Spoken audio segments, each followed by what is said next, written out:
My name is Nacheo. I am sending you this voice note from Melbourne, Australia. For quite some time, I have been listening to your show. Around 2000 and something. And today, I want to share an incident with you. A real incident. For the past 7 or 8 years, I have been living in Melbourne. You already know. These days there is lockdown, especially here in the state of Victoria. It is a long lockdown. After 8 p.m., you are not allowed to leave your house, unless it is an emergency. Hospital, pharmacy, something urgent. Otherwise, no movement. Jobs were already affected. The situation was not stable. So I started driving Uber to manage things. This incident happened about 2 weeks ago. But before I tell you that, let me explain something about Melbourne. Melbourne has a city center called the CBD, downtown. If you travel about 60 kilometers in any direction, north, west, south, or east, that is metropolitan Melbourne. After that, it becomes countryside, rural areas, less population, open land, silence. Imagine that silence. Imagine that emptiness.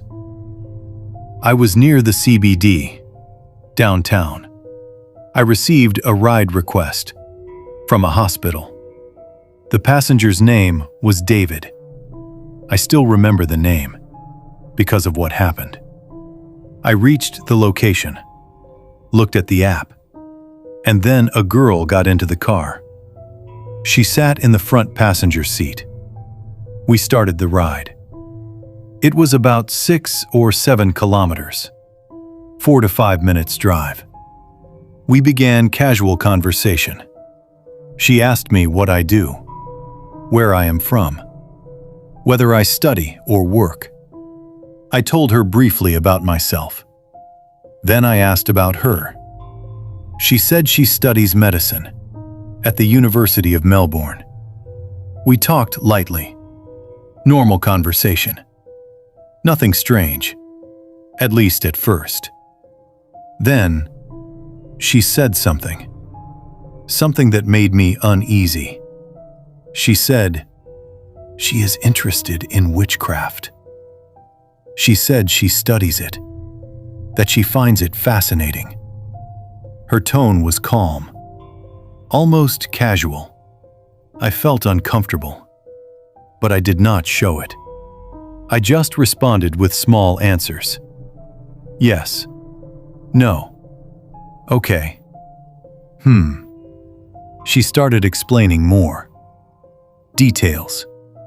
Things I did not even ask. I stayed quiet, just driving. After about 6 or 7 kilometers, we reached her destination. It was outside the main city, a countryside area. Due to lockdown, the roads were empty. No cars, no people. Very silent. Her house was near trees, almost like forest land. A small 2-bedroom house. I dropped her there. The ride ended. Now I had to return home. My house was on the opposite side of the city, about 30 or 35 kilometers away. It was around 11:30 at night.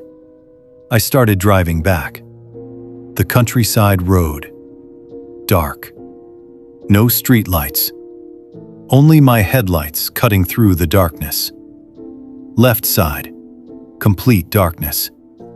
Right side, complete darkness. I could only see what my headlights allowed. I was focused, completely focused. Then, I felt something. On my left side, at the edge of the road. I saw her, the same girl, standing there. The same clothes, the same hair, the same face. I had dropped her just minutes ago. I was driving fast. I passed her quickly. I thought maybe I imagined it. Maybe a reflection. Maybe my mind playing tricks. I ignored it. 15, maybe 20 seconds later, I saw her again. Now on my right side, standing, looking at me. The same exact appearance. I had driven several kilometers already. How could she be there? My hands started shaking on the steering wheel. I kept driving. And then, she kept appearing. Left side, right side, left side, right side. Every few seconds. I looked in the rearview mirror. She was there too. Behind. Standing. Watching. My heart was pounding.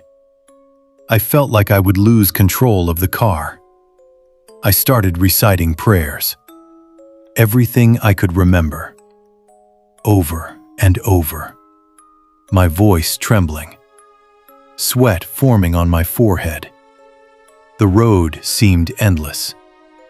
Finally, I reached a petrol station. I stopped the car. My hands were shaking. I bought water, drank it quickly, filled petrol, tried to calm myself. After some time, I gathered courage and drove home. I do not know how I reached, but I did. It was around 1 a.m. I parked the car, went inside. My wife was asleep. Our master bedroom has 2 doors, one to the bathroom, one to the wardrobe.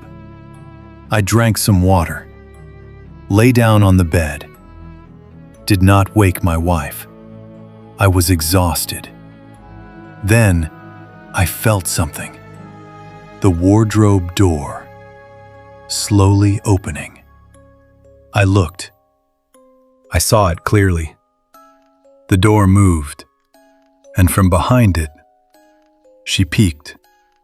The same girl, looking at me, staring.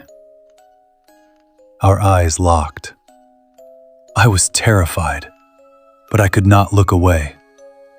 I felt that if I broke eye contact, she would come toward me, grab me, harm me. We stared at each other for what felt like eternity. Maybe 10 seconds, maybe 15. Then I pulled the blanket over my face, started reciting prayers again. Inside the blanket, I was sweating. Even though it was cold, my body was burning. I kept reciting until I do not know when I fell asleep. When I woke up in the morning, I had fever, high fever. I never told anyone about this. Not my wife, not my friends, no one. This is the first time I am sharing it. After that night, nothing like this happened again, and I pray it never does. That was my experience, and I still remember her face clearly, even today.